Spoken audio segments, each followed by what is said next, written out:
Part 1, are you ready to be a virtual assistant? Ready ka na ba talaga? Kaya naman pag-usapan natin what it is and how to become a VA. What is virtual assistance? A virtual assistant is a highly skilled professional who works remotely, virtually, to support business owners in completing various tasks such as admin, technical, creative, and many more. Yes po. Kumbaga po, based on my personal experience, lahat po ina-assist natin no sa iba't ibang lugar sa US, Europe, etc.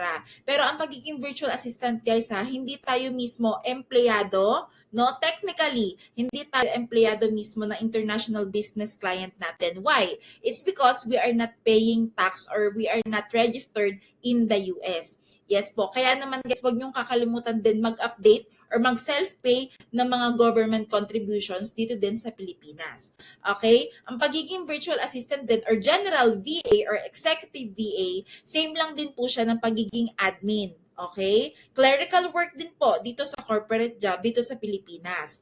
Alright? Ano yung ibig sabihin lang technical?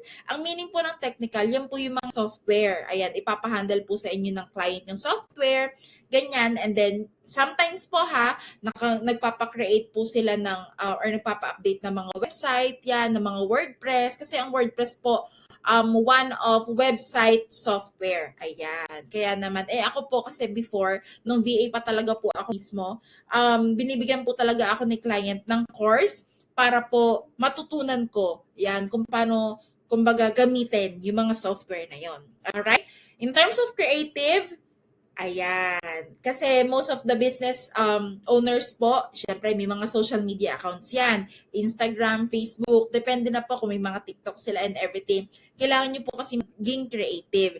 Kaya naman po, papasok dyan ang software na Canva. Ayan, kasi sa Canva po, kahit free template or kaya po yung business owner po mismo, may paid or Canva Pro version po, mas maganda po kasi doon na po kayo makakapag-search ng mga different templates or format. Ayan, kasi yung mga terms ko po, iba no? So, templates or format po na mga pwede nyong gawing photo contents doon sa mga social media accounts nila. Ayan, and many more. Kaya naman guys, no, based on my personal experience, halos hawak ko na lahat before, no, except doon sa phone calls kasi wala po talaga akong customer service experience. Oo, kaya naman guys, no, kung nagtatanong pa kayo, ano nga ba talaga yung niche ko, no? Bakit nga ba ako nag-register dito kay Tita Din na General VA course? It's because you are interested with this. Sinasabi ko nga po lahat sa mga students ko, ang pagiging general VA, lahat po tayo pwedeng matutunan to. Hindi siya technical job or kumbaga expert na pang graphic artist na technical po talaga. Okay? Ito po kasi pang admin clerical job. Alright? So, being a virtual assistant din po, dapat maging honest din po kayo, responsive sa mga client nyo. Wag na wag kayo matutulog, guys. Okay lang pag mga during breaks. Okay? And then the third one, dapat honest and yung integridad nyo bilang Filipino virtual assistant. Moving forward, let's go. An overview about how to become a virtual assistant. Alright? Understand your motivation. Ano nga ba talaga yung motivation mo? Bakit ka naging virtual assistant? Ayan, kaya naman no, tinatanong ko 'di ba lagi sa TikTok pag live tayo ganyan or kahit sa Facebook page, lagi kong tinatanong, ano nga ba yung dahilan kung bakit gustong-gusto mo maging virtual assistant? And most of them guys no, gusto nila syempre while working kasama na yung pamilya nila, lalong-lalo na yung may mga babies, momshies dyan, ayan, gustong-gusto nilang makasama. Di ba? Nagwo-work, and then na-check agad nila ang babies nila. Right? So, make sure guys na i-journal nyo or kung may notebook kayo, pen, i-list down nyo kung ano ba yung dahilan. Financial freedom, hindi magkaroon ako ng peace of mind sa mga billings, monthly billings, ganyan sa kuryente, sa tubig, and everything. So, depende guys, kung gusto mong dreams and goals nyo is bahay, lupa, sasakyan. So, depende na yun sa personal motivation nyo in life. Pero guys wag nyo ifo-focus na maging money-motivated person. Why? Kasi dyan magsisimula ang greedy. Okay? Dyan magsisimula ang greedy. I-focus nyo yung motivation nyo not in terms of the money. Okay? I-focus nyo ang sarili nyo doon sa pinaka-importanting mga tao sa buhay nyo, yung gusto nyo ma-achieve in the future. Yes. Syempre, guys, no, money, syempre, is the tool. Syempre, no, para mabuhay naman tayo, makabili tayo, at um, matulungan natin ang pamilya natin. Pero guys, for me personally wag nyo dun i-focus yung motivation nyo. Kasi, hindi kayo magiging masaya sa trabaho pag naging money motivated person kayo. Alright? Identify your skills. Ayan. Diyan tayo pupunta, guys. Dapat talaga i-check nyo muna yung skills nyo. Just for example, dapat i-check nyo yung mga experience nyo sa corporate jobs. Okay? So, yung iba po, may mga bookkeeping experience, no? Accountant, ganyan, bookkeeping. So, sa virtual world, pwede kayong pumasok sa pagiging bookkeeper. Yan, bookkeeper, or kaya ako personally, no, admin assistant ako. And then, doon ako napunta sa general virtual assistant or executive VA. Sa mga customer service representative experience naman po dyan, wala pong problema. Pwede kayong pumasok sa GVA. Kasi most of the time, no, yung mga clients, gusto may mga pa-calls din, and then pang-admin, ayan, all over the place VA. Ayan, pero carry. Pero depende guys ha, kung gusto nyo talaga mag-focus dito sa pagiging general VA, at gusto nyo matutunan ang pagiging admin or clerical jobs, you are in the right place. Ayan. Okay, the third one, services you can provide and price setting. Yan. Okay, so ako, ang services ko po talaga is pang-admin. So, may make sure ko po talaga na yung pinaka-wordings ko na I help business owners to provide administrative tasks for them to have time with their family. Yung mga ganon. So, kailangan talaga guys, makot nyo yung attention ng isang prospect. Okay? Sa mga portfolio nyo. Ganyan. Alright. Sa price setting naman, most of the time kasi ang price setting, mga pang-freelancing na yan eh.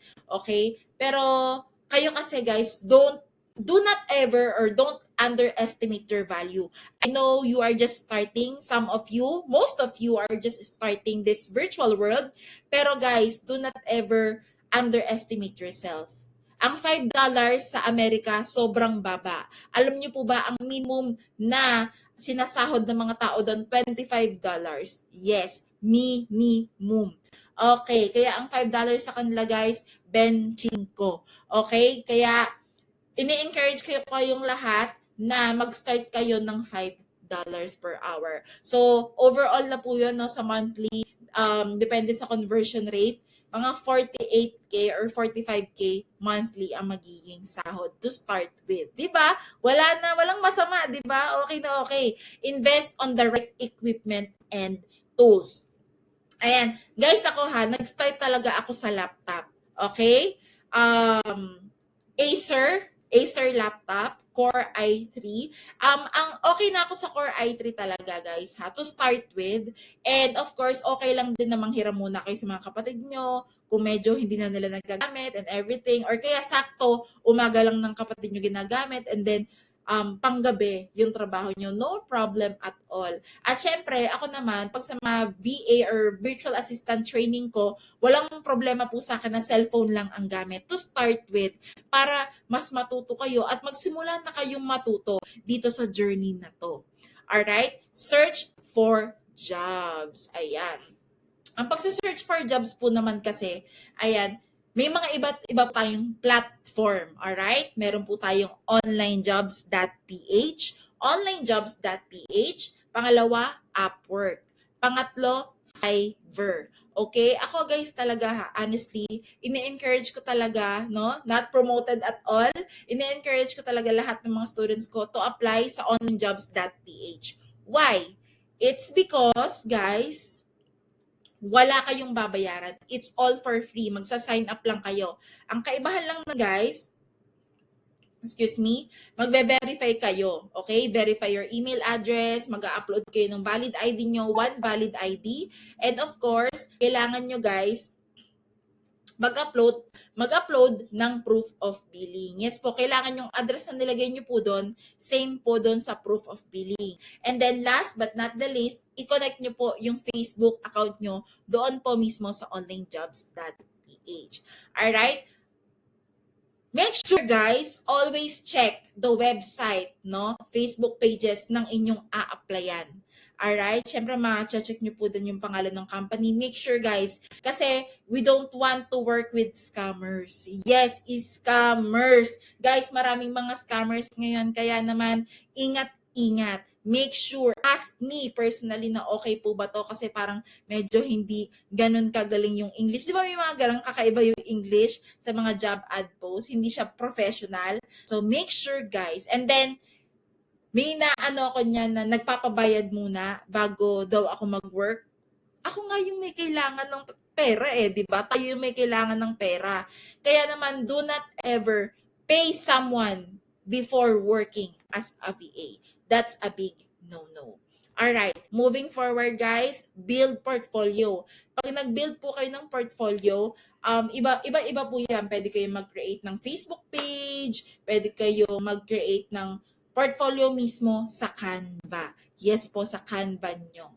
Alright? Attend training and helpful VA courses. Kaya naman guys, no, I am so happy that you are here with me, na pinapanood nyo ito at pinapakinggan nyo mabuti at nilalagay nyo sa puso at isipan nyo lahat ng naririnig nyo at nakuha nyo dito sa course na to. Ayan. At tamang-tama na sa right place kayo, no? Kasi very affordable and very helpful si Tita Din Tax.